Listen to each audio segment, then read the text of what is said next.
جو زبان اپنے قابو میں نہیں رکھتا ندامت اٹھاتا ہے۔ جو شخص جہنم سے بچنا اور خدا کے سائے میں آنا چاہتا ہے تو اسے چاہیے کہ سختی چھوڑ دے اور نرمی اختیار کرے۔ دوستی کے لیے خوبصورت چہرے ڈھونڈنے سے پرہیز کرو کیونکہ خوبصورت چہرے دل کے کالے ہوتے ہیں۔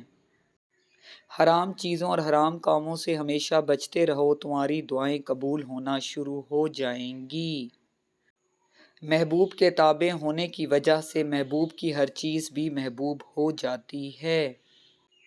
حکومت اور عورت کی محبت حد سے زیادہ مشکل ہیں۔